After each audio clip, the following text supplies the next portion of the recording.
Hey, what's up, everybody? Welcome to another edition of Established Run's NBA Injury Report Analysis Show. I'm Drew Dinkmeyer here with Mike Gallagher to walk you through tonight's 7-game slate.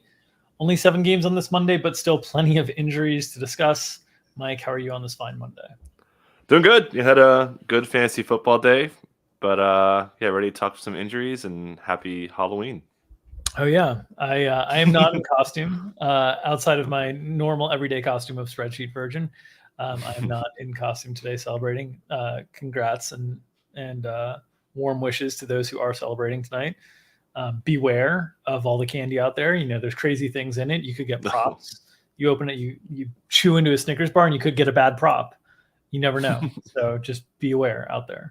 All right. Here to hit the like for Dink's Williams college references. Yeah, go Eves.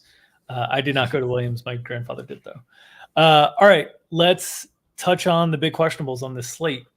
Let's start with Joel Embiid and the Philadelphia 76ers.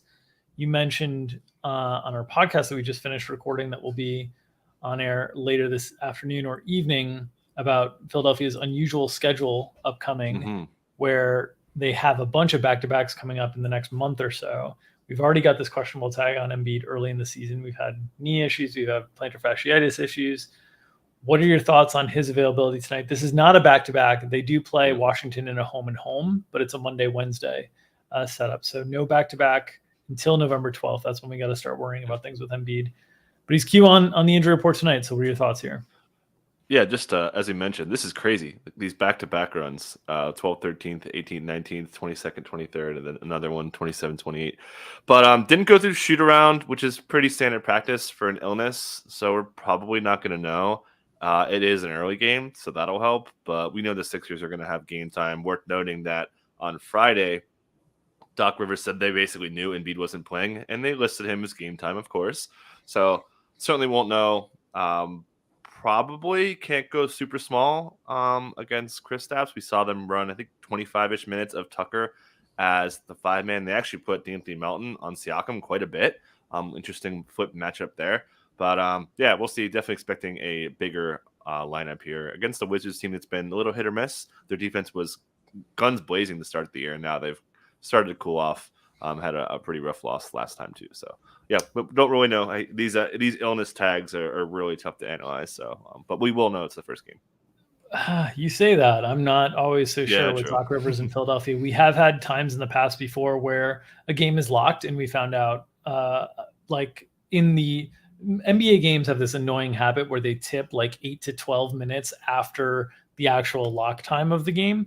And we have had in that limbo period of time before, just once, where Embiid, there was no status given, and then he was ruled out in that period. So you never know with Philadelphia. It's very frustrating. They're intentionally unauthentic and disingenuous in their injury reporting, as you allude to with Doc Rivers' quote saying he knew that they weren't going to play Embiid the last time, and they still listed him a game time decision. So if he doesn't play, I still think I don't think they'd go to.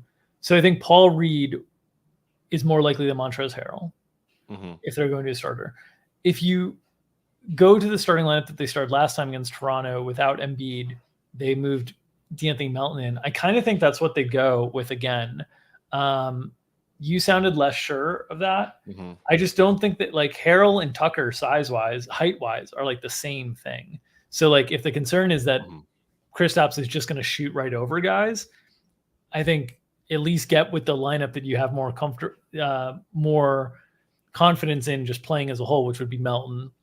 And so I think Paul Reed would be the other option there because he's got more height and more length to defend Kristaps. But I kind of think, we've seen PJ Tucker do well against like Kevin Durant, who is very lanky and has a high shot point. I kind of think they just go back to that Melton starting situation. Yeah, it was good. So I guess you're probably right. I mean, the lineup worked really well for them.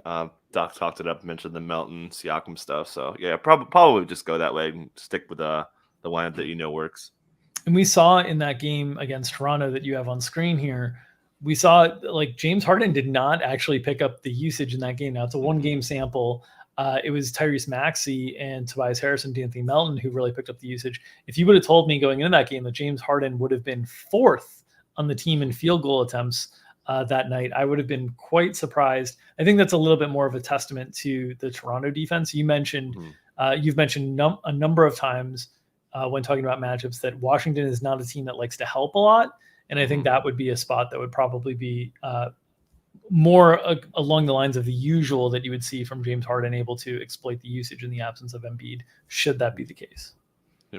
Yeah, they should. I like the guards. I think they're in a pretty good spot, as you mentioned too. But they've been their defense was really hot, and it's kind of ticked off the last few games. So yeah, I think it's a match where they can put some points up. Okay, let's talk about Fred VanVleet on the Toronto side, who is listed as questionable.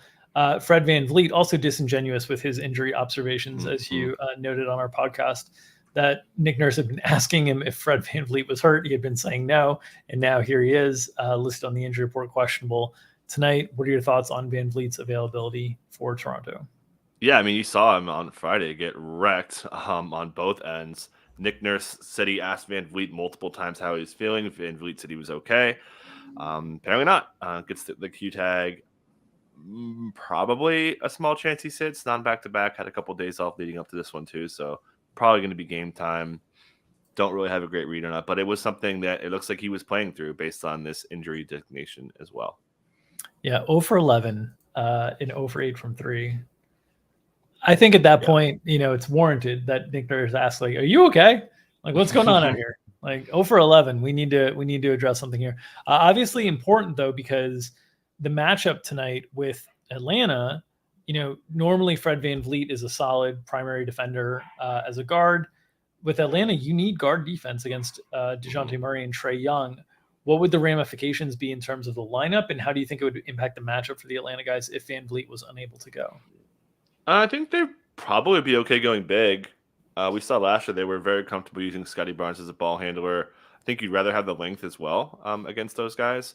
So you can run the Gary Trent point guard. It'll be Scotty Barnes doing a lot of ball handling. I think they like Malachi as like a more of a backup, so he'll probably get some minutes. And then they'll just play Boucher, Precious. Those guys just run a giant group there. So yeah, I wouldn't expect the guards to benefit too much. Obviously, the Scotty ball handling should be pretty solid. And DeJounte's defense has been kind of so-so. A lot of teams have been able to put up numbers against him too. So definitely a spot where I think they could take advantage and score some points. All right, let's talk about Indiana. TJ McConnell and Aaron Nesmith are both questionable. Miles Turner should be back tonight, but we saw this same injury situation play out last time they played against Brooklyn, and we saw a lot more minutes and solidified playing time for Buddy Hield. We saw his playing time get up 38 minutes. That's what we were accustomed to seeing last year, right? Early on in the season, Buddy Hield's minutes had been stuck in the mid to upper 20s. It had been kind of frustrating. 38 last time out with no Nesmith, no McConnell. We saw Duarte get into the starting lineup, but still minutes pretty limited. You've been highlighting how Rick Carlisle has not had particularly generous things to say about Chris Duarte early in the season. We saw Benedict Mathurin, your guy, get up to 33 minutes in that game, go 8 for 16 from the field, including 6 for 9 from 3. Very nice. What are your expectations on Nesmith and McConnell and their availability tonight? Yeah, kind of a late scratch for McConnell over the weekend, so don't have a great read on that. Sounds like it could be minor, but we'll see. Aaron Nesmith may have been back-to-back related with him missing the last one. It was an injury he had in the preseason, so I think that probably makes most sense. So I'm probably expecting both those guys to go play. As you kind of mentioned here, this rotation's been really messy with Carlisle running 11 deep quite frequently. Mathurin's minutes have been very safe.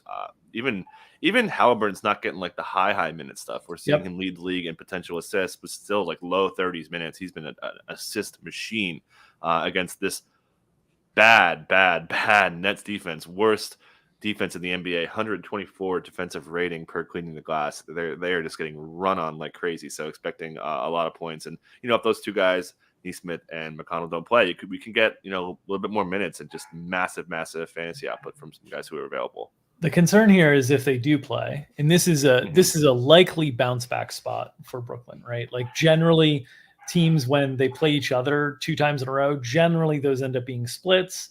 Generally, when the better team loses the first game, usually they come back in strong force tonight. I don't know if Brooklyn can blow anybody out because they're so bad defensively that it's hard to run away from teams. But if McConnell and Nesmith are there, it could create a situation where this team is very deep in terms of number of bodies that they could potentially use. And I want to talk specifically about how that impacts in the front court. Isaiah Jackson was phenomenal last game. And really, I mean, the plus 25 highlights in the plus minus category there, how good he was and how impactful he was to the Nets loss in that game from Indy's perspective. With Miles Turner back, I assume Miles Turner slides in the starting spot. Isaiah Jackson probably the backup.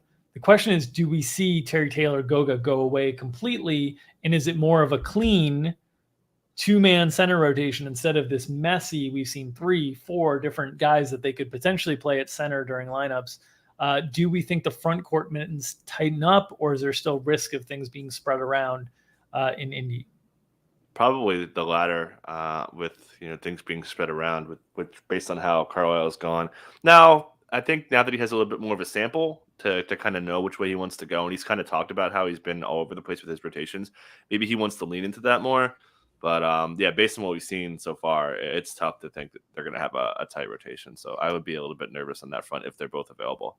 Yeah, it's one to watch because Isaiah Jackson and Jalen Smith have been very good on a per minute basis. It's just when do we know what the minutes they're getting? And same with Buddy Hield. Yeah. Like how the only guys that have been consistent so far are Halliburton and Mathurin. Those are the only guys that we can consistently know the minutes are there. Jalen Smith's been a little bit more on the consistent side, but with Miles Turner back in the rotation, I'm a little bit concerned. Okay, Memphis. He got the Durant matchup too. He'll probably get it again. So definitely some foul risk on Jalen. Yeah, Memphis side of things, assuming Durant plays with any sort of intention offensively. The first half of that last game for Durant, I think he had like 4 points, 2 rebounds, 1 assist at halftime or something like that. It was he was just floating around out there. It was very strange.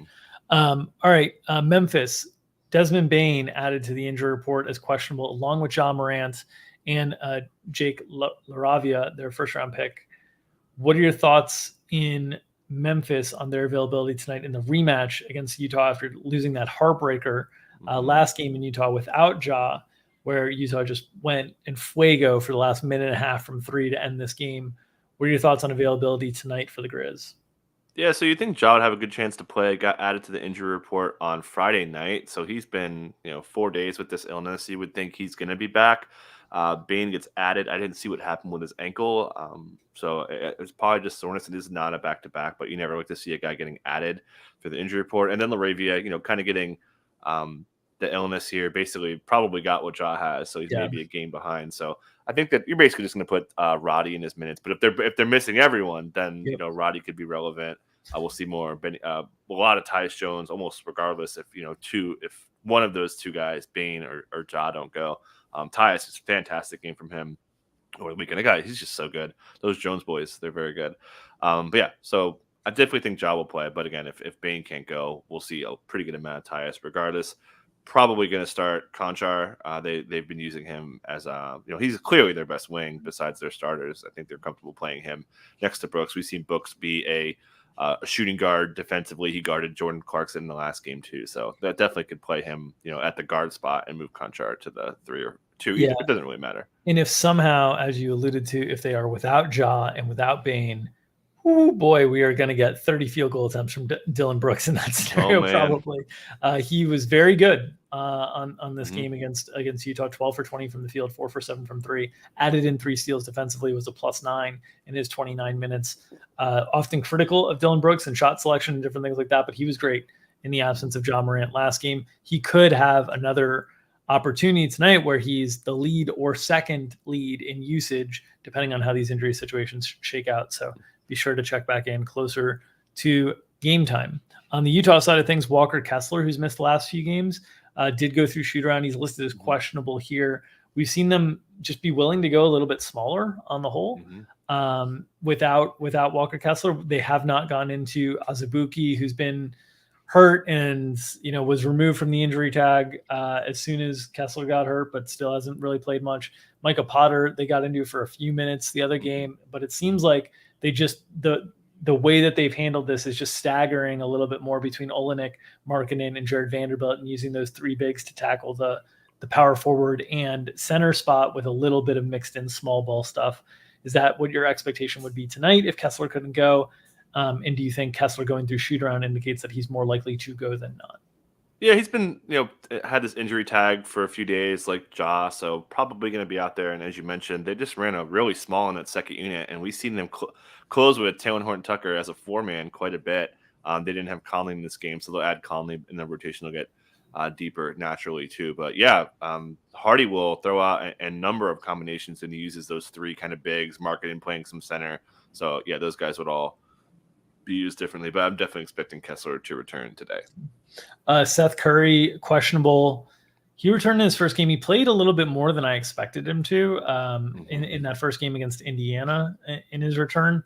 Now the same type of situation again here, questionable tag. We saw with Joe Harris, like they've been pretty conservative in terms of bringing these guys along. Joe Harris did get bumped up to 24 minutes last time out. Seth Curry played 18 the first time. I kind of thought he'd be closer to like 14, 15, 16, but what are your thoughts on his availability tonight? Back-to-back set national TV game tomorrow, so it strikes me as a sit spot here for Curry, just returning from this ankle thing. So I expect him to sit. Probably going to bring Sumner back into the rotation. And we'll see if Harris plays both games of the back-to-back. I was just going to say I would expect that they play one guy tonight and one guy tomorrow night, and split those up, right? Seems to make the most sense. Makes sense. Okay, yeah. Probable tag for Brook Lopez. Anything to be concerned about there for Brook and the Bucks? Bucks are shady with the probable tags, so I definitely want to make sure that he's okay. Illness, midday added tag is very odd to get a probable illness tag. But keep an eye on it. Definitely expecting him to play with the probable, but we know the Bucks are pretty haphazard when they throw out some of the tags on their guys. And then a new injury notice on the second night of not a second. Wait, did Detroit play last night? No. Yes, yeah, Detroit did play. They beat the Golden State Warriors last night. A second night of a back-to-back here for the Pistons, and Jalen Duran is a new file as being out. They have not unwrapped Nerlens Noel tonight or this season so far. Will they tonight in the absence of Duran? Yeah, that was the 911 and then break in case of emergency type of thing from Casey. This is pretty close. No Duran, Marvin Bagley's still out. They've got one center on their team. So if this isn't the emergency break the glass situation, then nothing is, right? Unless Isaiah Stewart doesn't play, then look, that's real bad. So yeah, I think he has to play. So I would expect him to play. Though the minutes are gonna be pretty hard. I haven't seen any new comments from Casey, but the last comment that I saw was him not going through full practices. So it's gonna probably be pretty light.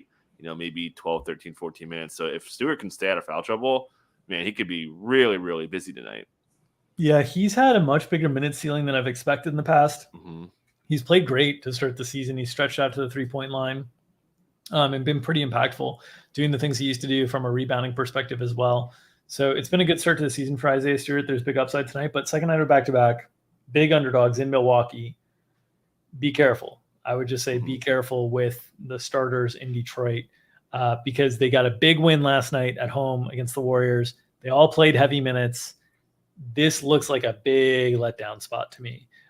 So I think we could see some Nerlens Noel. I also think they're pretty comfortable playing smaller lineups with like Braxton Key kind of as like a big. They showed a willingness to do that in the preseason. So wouldn't be surprised to see stuff like that. Disappointing though, because I thought this was a spot where Jalen Duran might get a longer look if the game did get out of hand, and that's not going to be the case tonight. Yeah, all right, looks like he's going to miss some time too. It was probably just not going to be a one-game thing. Looked pretty bad yesterday. Some other injury notes: the Clippers back-to-back set tonight. They did not file in the injury report, but we do not expect John Wall to play in a back-to-back. Right? Robert Covington is in health and safety protocols. It's unclear when he'll be able to clear that, and it's a back-to-back for the Clippers. So who knows? And it's a great matchup. It's a great spot against Houston, right? So like you want to attack this, but it's also it's like a solo late game as well on the slate. It's the only 10:30 game. I think there's maybe one game after 8 that's not this. So this is a tricky spot. We'll talk through more of it on the GPP show tonight. But what are you on the lookout for in terms of the Clippers tonight? Do you think there's a chance that Paul George does not play on the second night of a back-to-back? Sounds like he's going to play. He had some comments after the game talking about, him being, the struggles being on him and all that sort of stuff that, the star players say. So it'd be pretty surprising to see them lay an egg like that yesterday and have him sit, but it's the Clippers. So never really know. Like you said, the island late game is terrifying. So if you're going to be playing Clippers in a spot that you want to play, the Rockets have been terrible on defense. They're giving up way too much transition. They're last in transition frequency allowed so far. 19% of possessions have been transition. That's insanely high. So, it's a spot you want to lean to. You guys will talk more about it on the DFS show, but leaving yourself some optionality if things go haywire could really pay off, especially without assuming no Covington again for a protocol. So it could get thinned up a little bit more, especially with no Wall. We'll see if the last time they had a back-to-back, they had like a limit on Reggie, and they basically didn't want to run him. I think 28 was the number unofficially. But things could really open up. This injury report, when it comes out, will be interesting. And the good news is, at least for the Clippers on this side, the first game of the back-to-back, they didn't play a ton, their main guys. Mm-hmm. But those numbers, the 27, 28s, those are all like through the third quarter. So they were on pace to play a ton and did not because of the blowout situation. Sometimes that happens where like you get an extended third quarter rotation because the coach is like, oh, well, I'm going to give it one last go to see if we can get back into it or not. But I thought that was interesting because generally like pretty good minutes numbers here for the main guys that very few of them had any fourth quarter minutes at all in this game against the Pels. Okay, on the other side of that, in Houston, Eric Gordon we expect back tonight. They are on the second night of a back-to-back as well. He did not play last night. We know Jabari Smith had a questionable tag going into that game last night, ended up only playing 25 minutes.